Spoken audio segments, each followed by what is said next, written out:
giving praise in the highest. He is worthy, yes, He is worthy of all of the praise.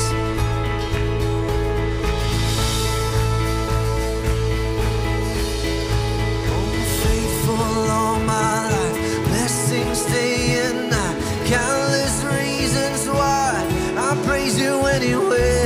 Every promise kept, goodness every step, each and every breath, I praise You anywhere. Faithful all my life, blessings day and night, countless reasons why I praise You anywhere. Every promise kept, goodness every step, each and every breath, I praise You anywhere. Praise, giving praise in the highest place, giving praise in the highest. He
sasambahin ka sa dakong lihim, mananatili sa iyong lilim, nang masumpungan ka sa dakong lihim.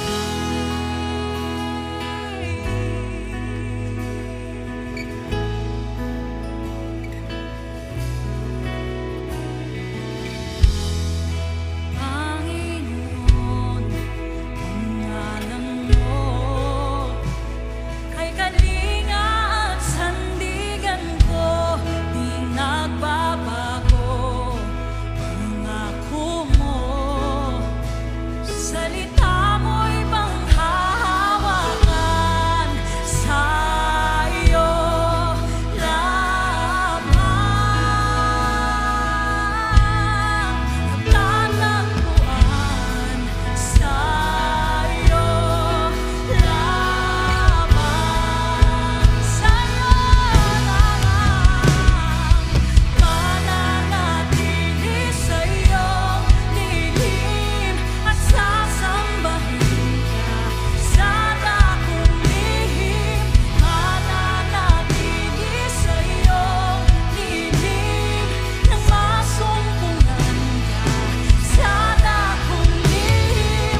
grace flowing from His side, no greater sacrifice.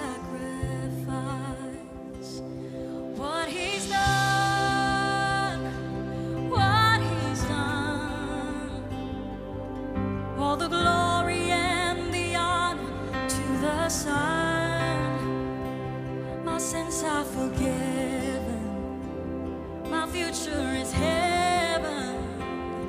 I praise God for what He's done.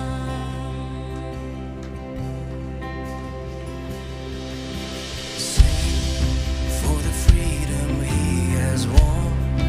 Even death is dead and done. He's alive, has overcome. Speak, say the name above all names, over every broken place. He's risen from the grave. What He's done, what He's done, all the glory and the honor to the Son. My sins are forgiven, my future is heaven.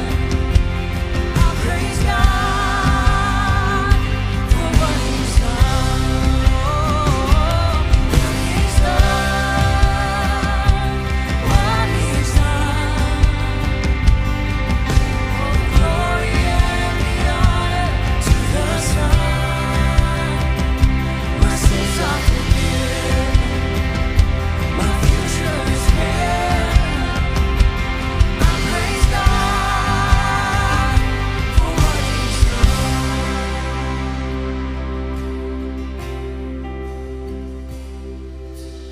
Now on the throne of majesty, the Father's will complete.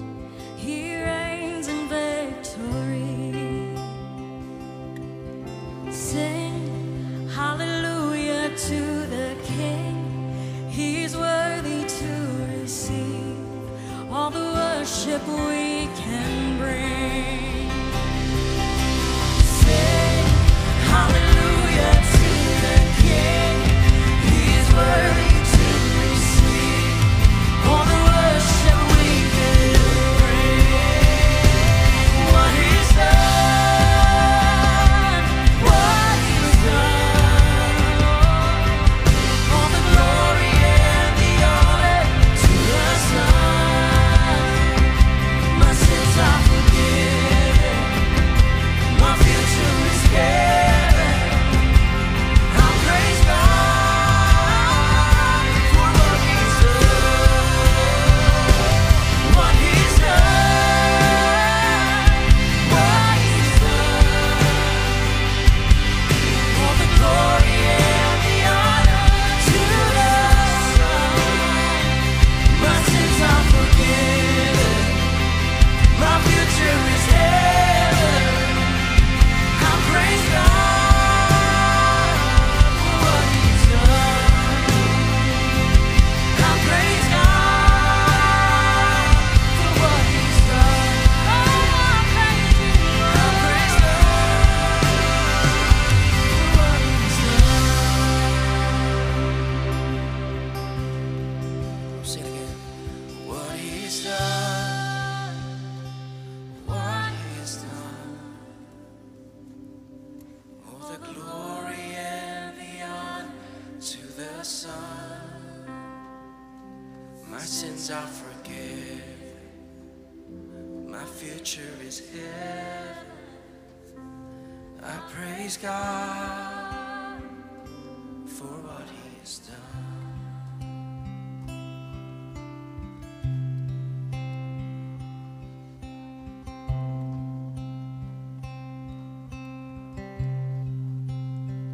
How great the chasm that lay between us, how high the mountain I could not climb. In desperation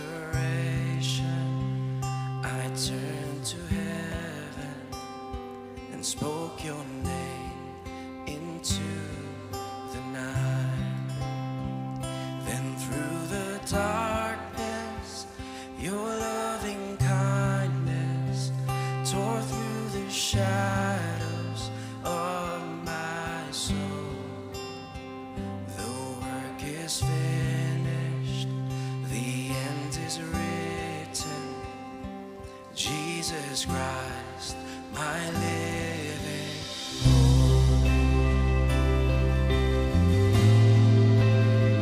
Who could imagine so great a mercy?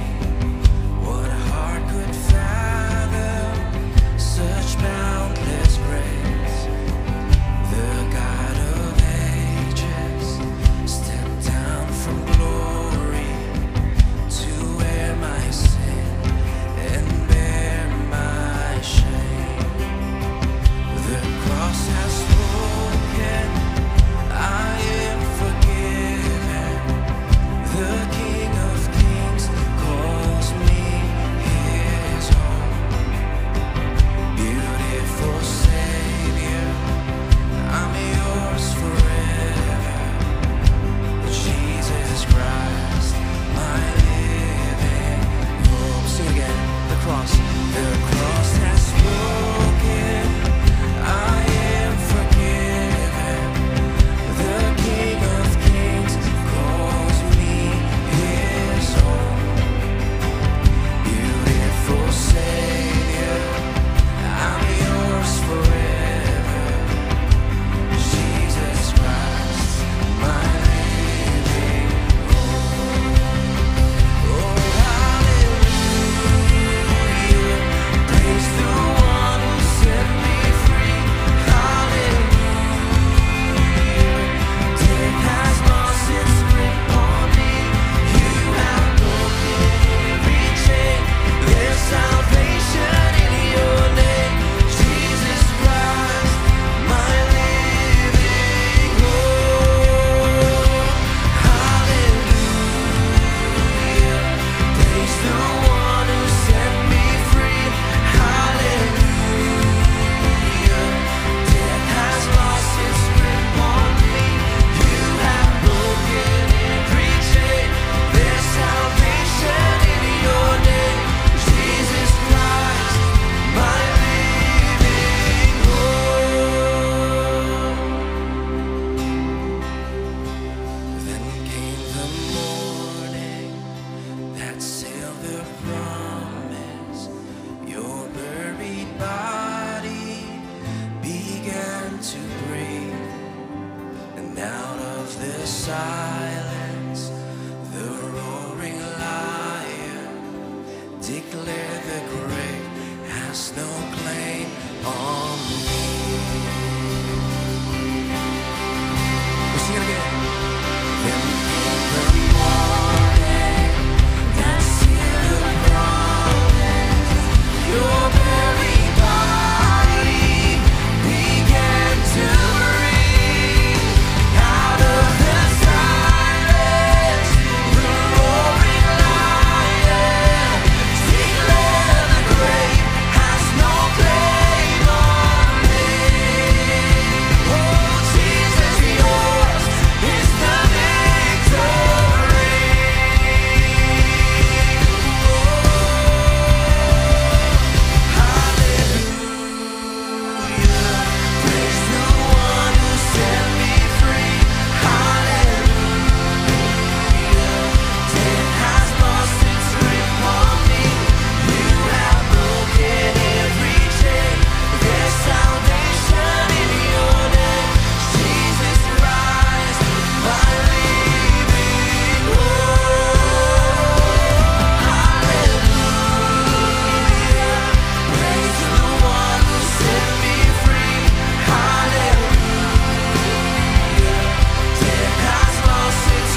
Lift your voice, sing it out. Blessing and honor and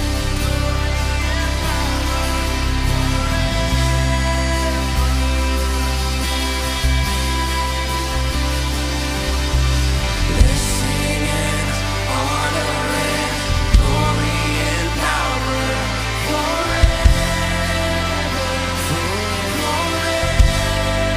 Blessing and honor, blessing and honor and glory and power forever, forever. Blessing and honor and glory and power forever, forever.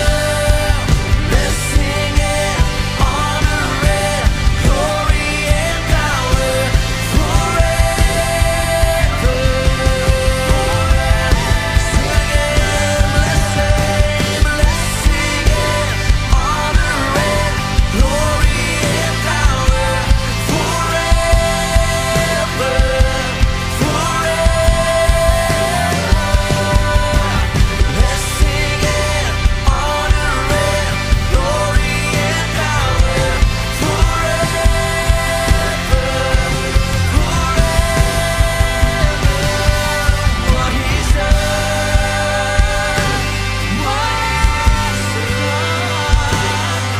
all the glory and the honor to the Son. My sins are forgiven, my future is heaven. I praise God for what He's done, what He's done, what He's done. All the glory and the honor to the Son. My sins are forgiven, my future is heaven. I praise God for what He's done. I praise God for what He's done. I praise God for what He's done. What He's done. What He's done. All the glory and the honor to the Son. My sins are forgiven, my future is heaven.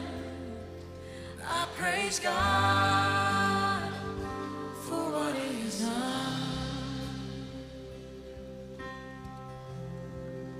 Thank you, Lord. Sige po, palakpan natin ang Panginoon. Let's give God the best clap offering this morning. Sige, ibigay natin yung pinakamabuting palakpak. Ito po ang dahilan bakit tayo nandito ngayon para purihin ang Diyos. Sambahin siya. Come on, church, give the Lord the best clap offering this morning. Oh, we bless you, Lord God. We bless you, Lord God. Jesus! Jesus! Rabasakat rabahandirebeserba. Shukrabai katerarabasanderaba. Father, we pray, Lord, that you come upon our midst right now.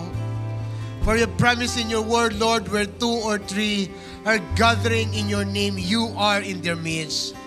Right now, I pray, Lord, that you embrace your people.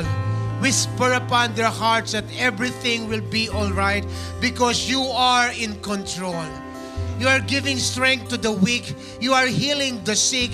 You are providing for the needy. Lord, in the name of Jesus, let your people experience you once again this morning. Salamat po sa inyong kabutihan. Salamat po sa inyong katapatan. Ibuhos mo po ang iyong katwiran, ang iyong kapayapaan, ang iyong kagalakan sa aming kalagitnaan. You are deserving of our praises, O God. Thank you, Jesus. We give you praise, Lord. We give you honor, O God. Come on, church, give the Lord the best clap offering. Thank you, God. Oh, we bless you, God. We bless you, God. Thank you, Jesus. Thank you, Jesus. Rabasakat rababahanderebesero. Thank you, Jesus. Praise God, praise God. Peaceful Sunday po to everyone. Isang mapayapang linggo ng umaga sa ating lahat. Ang lahat po ng nakakaramdam ng kapayapaan ngayong umaga, magsabi ng Amen. Ang lahat po ng peaceful, magsabi ng Amen. Welcome to our Sunday worship celebration. This is the church that... Ay, parang saan kayo galing? Tayo po yung simbahan na sobrang nagmamakal sa Diyos. Amen?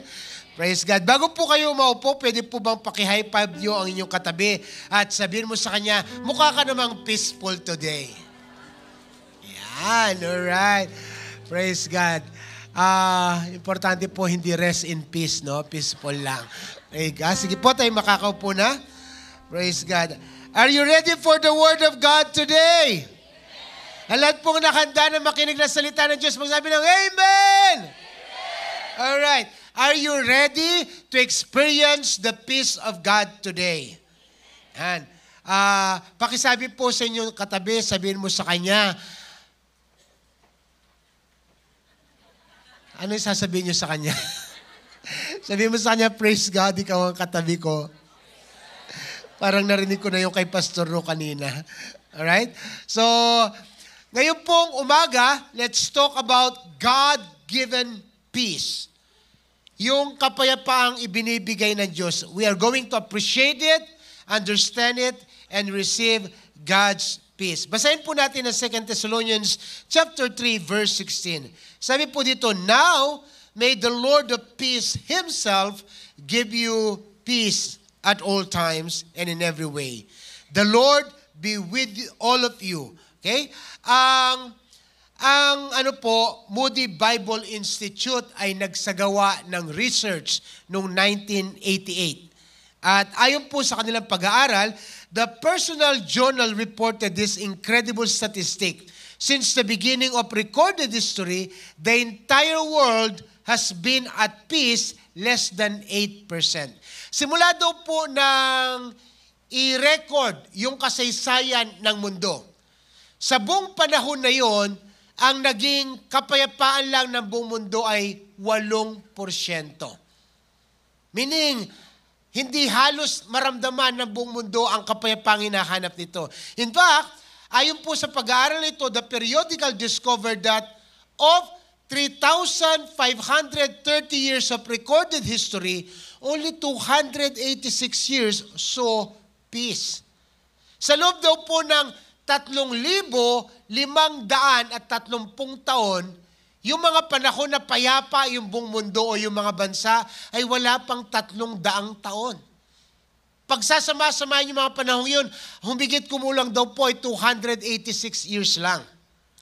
Idagdag pa daw po dyan na yung ginawang peace treaty o ceasefire ay umabot ng 8,000. Yung mga kasundo ng mga bansa na hindi sila mag-aaway-away, 8,000 na kasunduhan po. Pero lahat ng 8,000 na yon nawasak. That's how fleeting peace is. Ganun daw po kailap yung hinahanap na kapayapaan nating mga tao. Sa katunayan po, hindi natin kailangan lumayo. Kahit po sa atin dito sa Pilipinas, ang ating Philippine history ay isinulat sa dugo at digmaan. Kahit po anong bansa ata, ang kasaysayan nila ay palaging may bahagi ng digmaan. Ibig sabihin po, aminin o hindi ng tao, ang kanyang pinakamalaking pangailangan ay kapayapaan. Amen. Man's greatest need, whether he realizes it or not, is peace. Peace with God, peace with himself, and eventually, peace with the people around him. Tayo daw po bilang mga tao, ito yung pinakamalaking pangailangan natin. Kaya nga madalas ganito po ang pakiramdam natin. No? When we feel unsafe, we are restless. When we feel inadequate, we worry. Kapag daw po pakiramdam natin nanganganib tayo, no, hindi ho tayo mapahinga. At kapag pakiramdam natin, kinukulang tayo, nag-aalala tayo. When things do not happen the way we expect them, we feel all things except being at peace. No, kapag yun nangyayari sa paligid natin o yung mga plano natin hindi natutupad, lahat nata ng pakiramdam naramdaman mo pero hindi ka mapayapa. Ano pong ibig ko sabihin? Ngayon pong umaga, we have to understand itong sinasabi na kapayapaan. Si Jesus po, ang ibig daw sabihin ng safety at peace, ito daw ay palaging magkasama. Safety and peace go hand in hand. Safety consists not in the absence of danger, but in the presence of God. Yun daw pong kaligtasan, hindi mo mararamdaman na ligtas ka dahil walang panganib. Hindi. Kahit may panganib, kahit may problema, basta kasama mo ang Diyos, alam mo, payapa ka. Amen. Come on, palakpakan po natin ang Panginoon.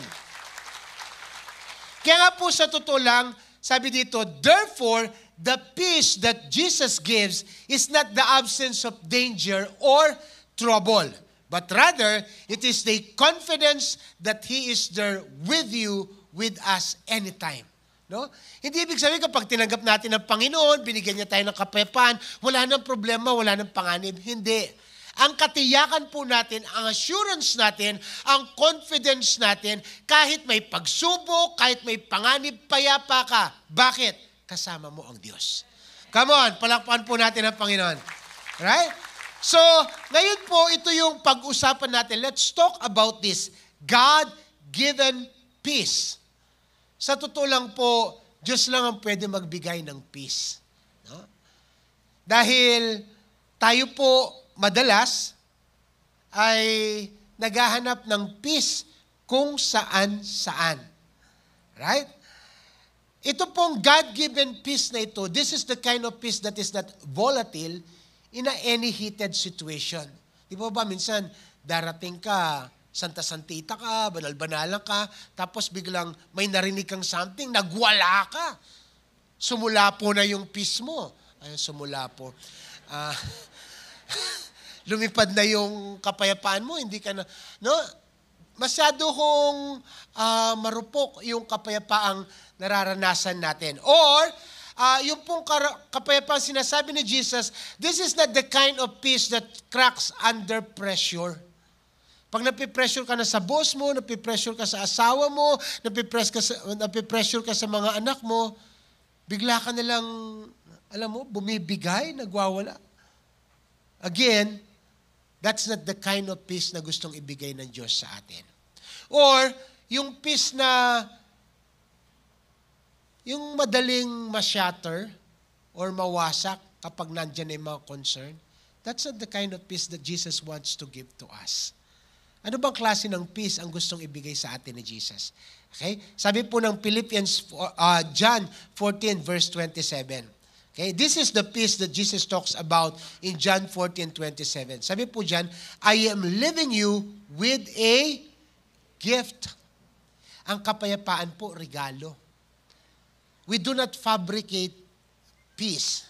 Hindi ho natin ginagawa-gawa lang ang peace. Payapa ako, payapa ako. Payapa ako. Hindi, you do not fabricate peace. Or, peace is not a product of the things that we do. Ang peace po, ang kapayapaan, regalo yan ng Diyos. Dahil ang tao, sa kanyang natural, dahil makasalanan ng tao, at sabi po ng Biblia, to the wicked, there shall be no rest. Walang kapahingaan, walang kapayapaan ang taong makasalanan. Kaya para makaranas ng kapayapaan ang isang makasalanan, dapat ibigay yun ng Diyos. Kaya sabi ni Jesus, no, I'm leaving you with a gift. Ano pong gift yon? Peace of mind and heart. Ito yung kapayapaan na binibigay ng Diyos. Kapayapaan, hindi lang ng kaisipan, kundi kapayapaan ng puso. No? Mahirap naman sigurong sabi mo, payapa ako sa puso ko, pero tulirong-tuliro ka. No? Yung pagod na pagod yung isip mo, sabi po ni Jesus dyan, and the peace I give is a gift the world cannot give. Sa totoo lang po, mahirap bang intindihin yun? Mahirap bang ipaliwanag yun? Ang linaw po, sabi dyan, no? And the peace I give is a gift the world cannot give. Tayo po kasi, kung saan-saan tayo nagpunta, kung ano-ano ang pinapatulan natin sa mundo, kasi akala natin, pwede tayong bigyan ng kapayapaan ng mundo. Hindi po. Ang daming advertisement patungkol sa peace. Ang daming lugar ang pwedeng puntahan na nag-o-offer ng peace. Pero sa totoo lang, wala naman talagang kapayapaan doon.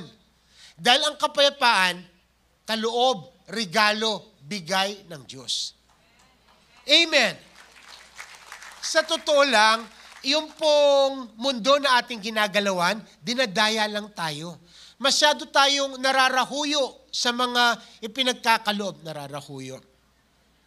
Mas mababaw ng konti. Masyado tayong inaakit. We are enticed by the offers of this world. Ang ginagawa lang naman talaga ng mundo, pinapakita niyang kakit-akit sa atin para bumili tayo. Bumili ka nga, nagastos ka, nag-upgrade ka, tanong, payapa ka? Lalo ka nga hindi na payapa kasi hindi mo maiwanan yung binili mo.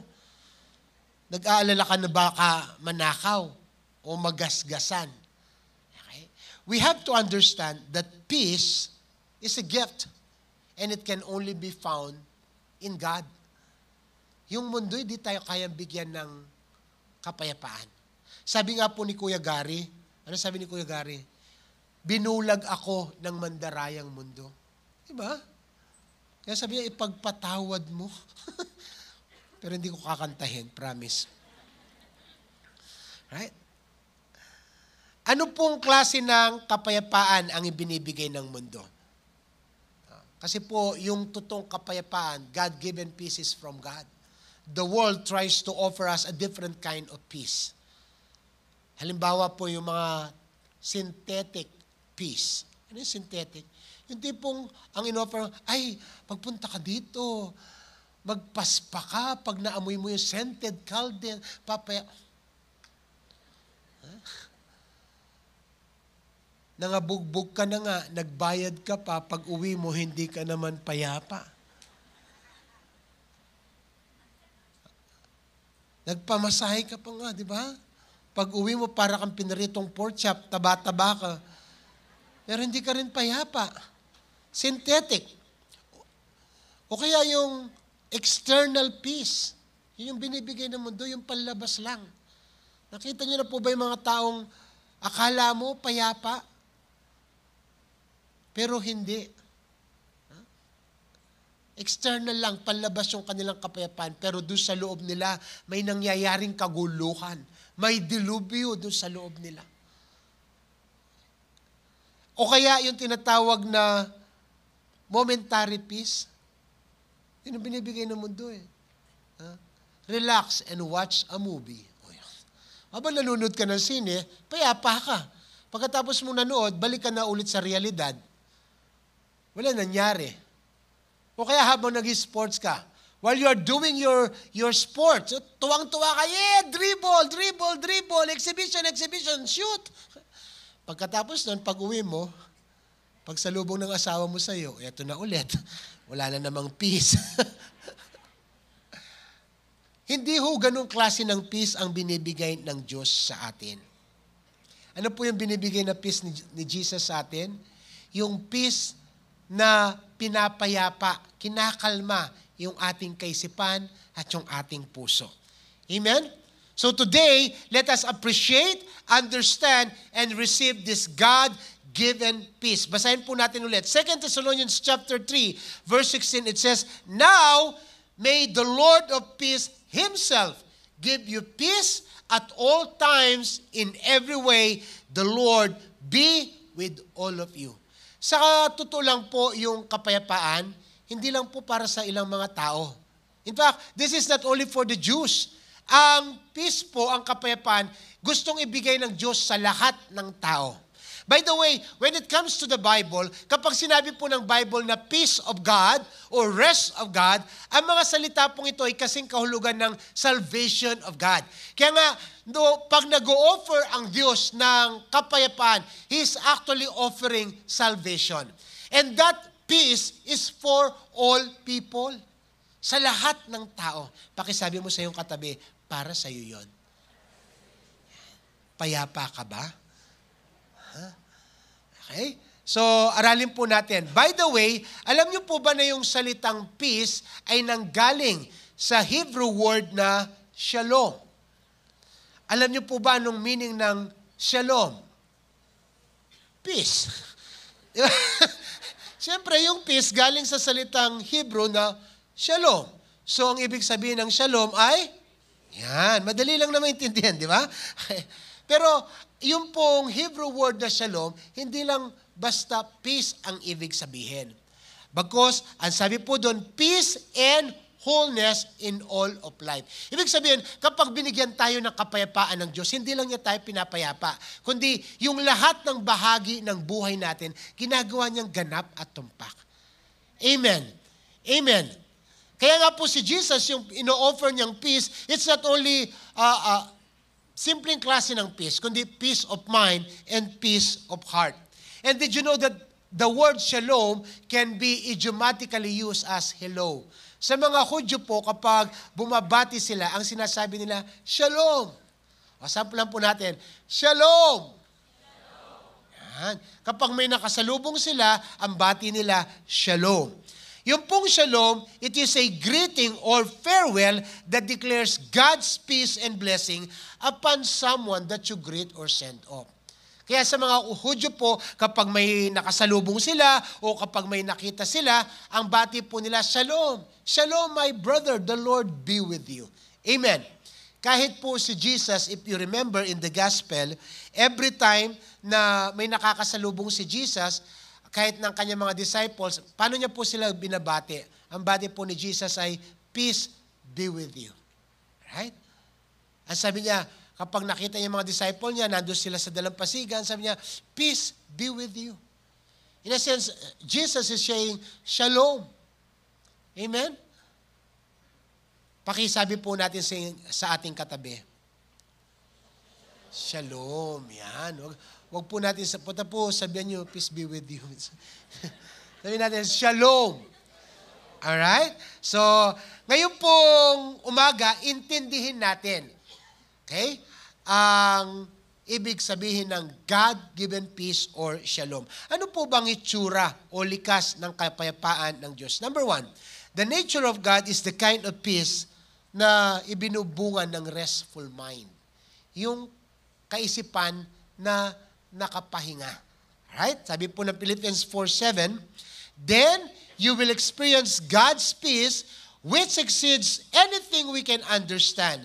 His peace will guard your hearts and minds as you live in Christ Jesus. So doon po sa 2 Thessalonians chapter 3 verse 16, sabi, yung kapayapaan ng Diyos, okay, it guards our mind and our heart. Dito sa Philippians, sinasabi ulit na yung kapayapang pinaparanas ni Jesus sa atin, it guards our mind and our heart. So yung kapayapaan po na nanggagaling sa Diyos, this is the peace of a restful mind.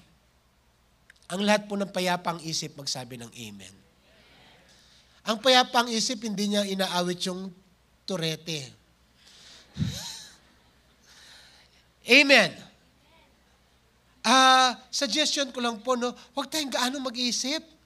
Ipahinga natin yung mga isip natin. Okay? Sa mga millennials dito, okay? O doon sa mga Gen Z, huwag kayong mag-overthink.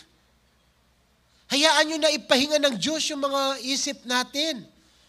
Dahil sa totoo lang, yung kapayapaan na binibigay ng Diyos ay pagkalmante ng ating isip at ng ating puso.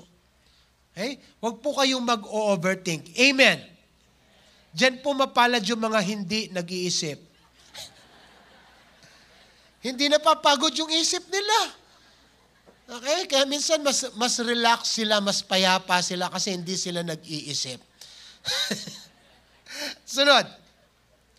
Yung godly peace, yan po ay peace of a restful mind. Pangalawa, ito po ay peace of a surrendered will. Ito yung kapayapaang nararamdaman mo kapag isinuko mo sa Diyos ang iyong kalooban. Tayo po kasi mga tao, matigas yung mga ulo natin. Pinipilit natin yung gusto natin. Pag sinabi ng Diyos, anak, wag yan. Ang isasagot natin, Lord, subukan ko lang. Pag sinabi ng Diyos na, anak, bawal yan. Sasagot natin, Lord, baka may exemption to the rule. Matigas yung ulo natin eh. Nature kasi ng taong makasalanan yon, kaya hindi siya napapayapa. Sabi po ng Bible, a wicked soul has no rest. Hindi napapayapa ang taong makasalanan. Pero kapag ang tao isinuko niya yung kanyang kalooban, yun, nararanasan niyang kapayapaan ng Diyos. This is the kind of peace na naranasan ni Jesus dun sa Garden of Gethsemane. Jesus was struggling, praying to God the Father. At sabi niya, Ama! Kung posible, ilampas mo sa akin ang saro ng paghihirap na ito. Pero sabi niya, Ama, hindi yung kalooban ko, kundi ang kalooban mo ang masunod. Because he surrendered his will to the Father, he experienced peace. Pagkatapos nun, payapa na si Jesus na hinarap niya ang kamatayan. Yung pag-persecute sa kanya, pagbugbog sa kanya, paglatigo sa kanya, hindi siya nagreklamo. Why? Because he surrendered his will. This is the kind of peace na binibigay ng Diyos. The peace of a rested mind, the peace of a surrendered will. Pangatlo po, the peace of a hopeful heart. Yung pusong ang pag-asa niya nasa Diyos. Isaiah 50 verse 7 ang sabi diyan, because the sovereign Lord helps me, I will not be disgraced. Dahil ang Diyos ang tumutulong sa akin, hindi ako mapapahiya. Ganun kalaki yung pag-asa niya. Sabi niya ganun, therefore, I have set my face like a flint. Alam niyo po yung flint? Sino po dito nakakaalam ng flint? Yung flint, yung flint. 2 words. Tagalog. Yung parang buhay na bato. Yung buhay na bato, yung makapal, matigas na ginagawang hasaan ng gulok. Yon, flint. Right? Sabi po nito, tigas ng mukha no? Sabi niya, I will set my face like a flint. Bakit? Sabi po dito. Right? Let's read again. Therefore, I have set my face like a flint, and I know I will not be put to shame. Kapag meron kang kapayapaan ng Diyos, kaya mo talagang kapalan ang mukha mo. Bakit? Kasi hindi ka matatakot, hindi ka matitinag. Alam mo, yung pag-asa ng puso mo, nakasandal sa Diyos. Amen. Kahit magbago yung sitwasyon, kahit hindi nila gawin yung pinangako nila sa'yo, pero ikaw, hindi ka apektado. You set your face like a flint. Why? Because your hope is upon God. Amen. Come on, palakpakan po natin ang Panginoon. Tapos po, pang-apat, yung God-given peace, ito yung tinatawag na the peace of a loving fellowship. Anong peace yun? Ito yung peace na na-enjoy ni Mary at na-miss ni Martha. Okay? The peace of a loving fellowship. Dahil si Mary, nakipag-fellowship siya kay Jesus, naupo siya sa paanan ni Jesus, nakinig siya sa teaching ni Jesus, she enjoyed that loving fellowship. Payapa siya. On the other hand, si Martha, actually, revelation po sa akin to kaya pala si Martha, aligaga, walang kapayapaan, because he missed that loving fellowship. Yung ganong klase ng kapayapaan. Lahat po na nakakasunod magsabi ng amen. Kaya sa totoo lang po, God-given peace, this is the kind of peace from a rested mind, from a surrendered will, from a hopeful heart, and from a loving fellowship. Sino po ang gusto ng ganitong kapayapaan? Amen? Alam niyo po yung kapayapaan yan, iniaalok ng Diyos sa ating lahat. At tayong lahat, pwede tayong makaranas ng ganyang kapayapaan. Okay? After having understood the nature of peace, let's talk about the source of peace. Obvious naman po siguro kung sino yung source ng peace. Dahil sabi ng text natin kanina sa 2 Thessalonians chapter 3 verse 16, and the Lord Himself, No? Siya ho yung magbibigay ng kapayapaan sa atin. Isa daw po sa pangalan ng Diyos, one of God's names in the Bible is Yahweh Shalom, which means the Lord is peace. Ang Hebrew word anong Hebrew word po ng peace? Shalom. Ang Hebrew word na peace na shalom, ang ibig sabihin po niyan ay the Lord bless you in all aspects of your life. Kaya nga, ang Diyos po ang pinanggagalingan, ang bukal, ang ugat, ang pundasyon ng lahat ng ating pagpapala. That is why God is the source and the secret of peace. Siya lang po talaga ang pwedeng panggalingan ng totoong kapayapaan. Ang Bible po, the Bible cannot over-explain itself. Hindi na pwedeng sobrang ipaliwanag pa ng Biblia na Diyos talaga ang pinanggagalingan ng kapayapaan. Pero para po sa atin, for the sake of having fed our curiosity, for the sake of being convinced, let's read the Bible. Sabi po ng Romans chapter 5 verse 1, therefore, since we have been justified through faith, we have peace with God through our Lord Jesus Christ. Okay? Sa totoo lang po, dahil makasalanan tayo, we don't know peace. And not only that, we will never have peace. At makakaranas lang tayo ng kapayapaan pagkatapos tayong makaranas ng kapatawaran ng Diyos. Ang sabi po dito, since we have been justified, pinatawad tayo, we are declared righteous before God. Pagkatapos po tayong ideklarang pinatawad na, tsaka lang natin mararanasan yung kapayapaan ng Diyos. Romans 15 verse 33, the peace of God be with you all. Katulad na sinabi ko po, ang kapayapaan ng Diyos para sa lahat ng tao. Sabihin mo sa katabi mo, para sa iyo ang peace ni Lord. Yan. Sumagot ka, sabihin mo sa kanya, payapain mo naman ako. Alright? So, pangatlo po, okay, peace with God, the peace of God. Pangatlo, the peace of God. Philippians 4, nabasa natin kanina, no? Sabi doon, and the peace of God which surpasses all understanding. Minsan po, di po ba, ewan ko lang kung naranasan nyo na rin yun or may kakilala kayong mga tao na kahit ano yung pagdaanan nila, hindi sila nararatel. Sobrang cool nila. Bakit? Kasi they know the peace of God. The peace that surpasses all understanding. Kahit anong pagdaanan nila, payapa sila. Amen. Kaya nga po, sa totoo lang, hiwalay sa Diyos, walang totoong kapayapaan. Dahil Diyos lang ang nagbibigay sa atin ng totoong kapayapaan. Amen?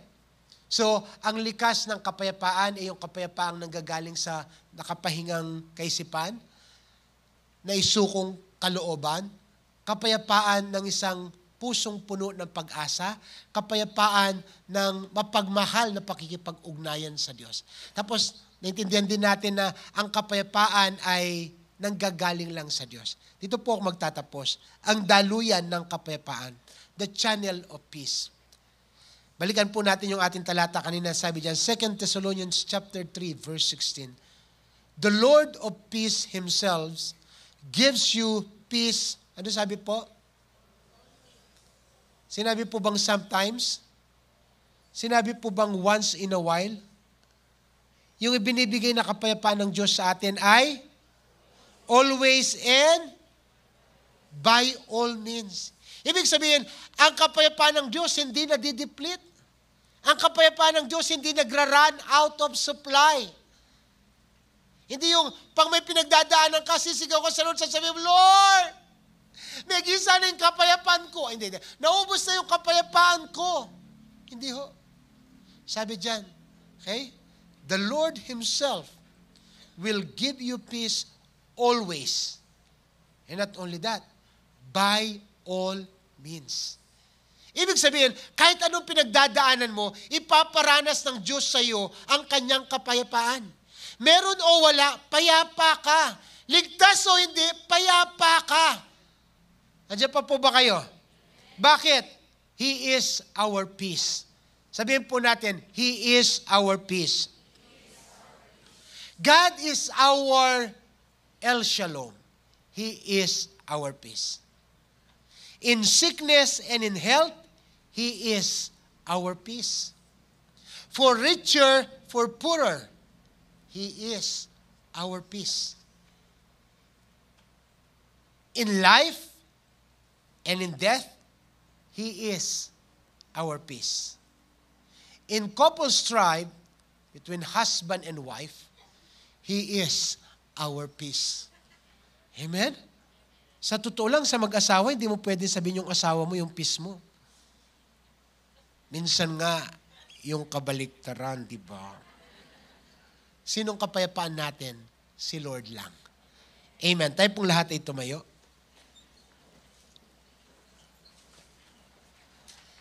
Ang sabi po ng Biblia, the kingdom of God is righteousness, peace, and joy in the Holy Ghost. Napaka-accurate po ng pagkakasunod-sunod noon. Sabi po, the kingdom of God is righteousness, peace, and joy in the Holy Ghost. Ibig sabihin, maliban tayo makaranas ng katuwiran ng Diyos, hindi natin mararanasan ng kapayapaan. We should be declared righteous before we receive God's peace. Kasi po tayo, by nature, we are sinful, we are lost, we are broken. We are destined to hell. Papunta po tayo ng impyerno. Kaya lang, maliban na tayo makaranas ng righteousness ng Diyos, hindi natin mararanasan ang joy. So how do we experience the righteousness of God?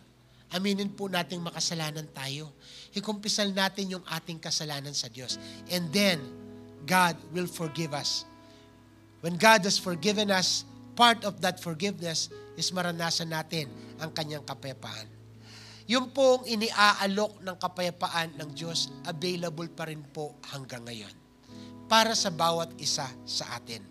Today, God's offer of peace still stands. Now is the day that we can enter into God's rest and experience God's peace. There is no real peace apart from God. Dahil yung pong ating kasalanan, inilayo tayo sa Diyos. But the good news is, Jesus made a room on the cross for you. Nang mamatay si Jesus sa cross ng Kalbaryo, ikaw yung nakikita niya. Ikaw yung iniisip niya. Balang araw, sabi niya, kakailanganin mo itong pagpaparayang ginawa ko. That's why this morning, I respectfully challenge our guests, especially those who have come for the first time, na maaaring wala pa po kayong personal na relasyon sa Diyos. Or probably yung iba sa atin na kaya lang kayo nag-attend kasi maganda yung lugar, malamig, nag-enjoy ka sa kantahan, pero hindi mo pa tinanggap si Kristo bilang yung Diyos at tagapagligtas. I challenge you today, find in your heart the decision to accept Jesus as your Lord and Savior. Because Jesus will change your position from being a sinner to a child of God. And that decision will change your destiny from being hell-bound to heaven-bound. Tayo pong lahat ay umukot manalangin. O Diyos, aming Ama, pinagpapala ka po namin at inadakila. Dalangin po namin sa pangalan ni Kristo Jesus, katagpuin niyo ang bawat isa sa amin. Payapain niyo po at ipahinga ang aming mga kaisipan. Punuin niyo ng pag-asa ang aming mga puso. Tulungan kaming isuko sa inyong aming kalooban at manatili kami sa isang matamis na ugnayan sa inyo. O Diyos, dalangin ko po ngayong umaga, ibuhos mo ang espesyal na kapuspusan ng kapayapaan sa puso ng bawat isa. Right now, God, I pray that you pour out such a special anointing of peace in the hearts of your people. Pwede po bang itaas natin ang ating mga kamay sa Diyos? Yayain natin ang Diyos na punuin ng kapayapaan ng ating mga puso. Sige po, let's just worship the Lord right now.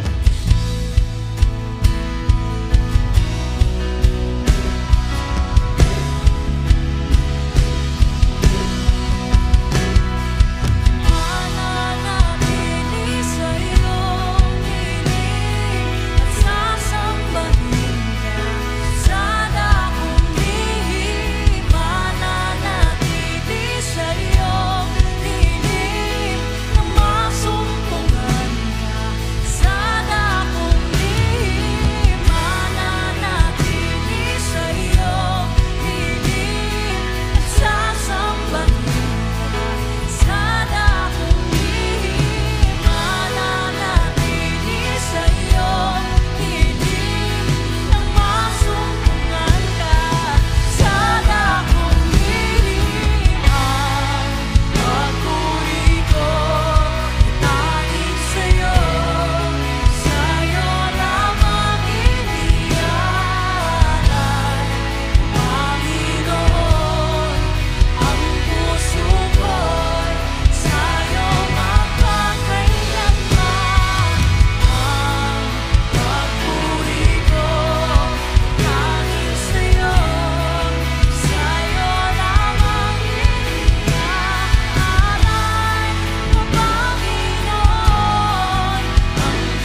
Praise God. Sa pagkakataon po ito, nais kong buksan yung altar para sa bawat isa po na gagawa ng desisyon na inihamon ko kanina. Sabi po ng Biblia, for the kingdom of God is righteousness, peace, and joy in the Holy Ghost. Bago tayo makaranas ng kapayapaan, dapat pumasok muna tayo sa kapahingaan ng Diyos. We need to close the deal today and to make that decision. Aminin natin yung ating kasalanan at tanggapin natin si Kristo bilang ating Diyos at tagapagligtas. Then, we will be declared righteous before God. Kung gusto niyo pong gawin ang decision na yan, samahan niyo po ako sa ganitong panalangin. Tayo pong lahat ay umuko at manalangin. Sabihin po natin ang ganitong panalangin, Panginoon, binubuksan ko ang aking puso. Pinapapasok ko si Kristo bilang aking sariling Diyos at personal na tagapagligtas. Patawarin niyo po ako. Inaamin ko, ako ay ligaw, ako ay wasak, ako ay makasalanan.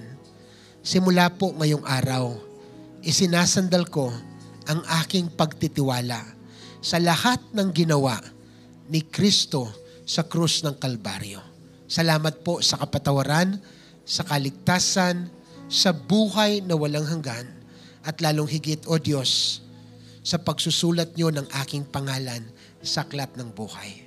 Simula po ngayong araw, susunod ako sa inyo. Mamahalin ko kayo. Paglilingkuran ko kayo. Sa pangalan ni Jesus. Amen at amen. Palakpakan po natin ang Panginoon. Praise God. Praise God. Amen. Pag-uwi po natin, baunin natin ang kapayapaan ng Diyos. Yung kapayapaang nakikita sa ating mga mukha. Bawal ang nakasimangot. Amen. Raise your hands. I would like to bless you with the word of prayer. The Lord bless you and keep you. The Lord make His face to shine upon you. The Lord be gracious with you. The Lord bless you with a heart full of peace. The Lord bless you with a mind full of peace. The Lord bless your family with provisions. In the name of the Father, the Son, and the Holy Spirit. And all God's people will say, Shalom! Good morning po and God bless.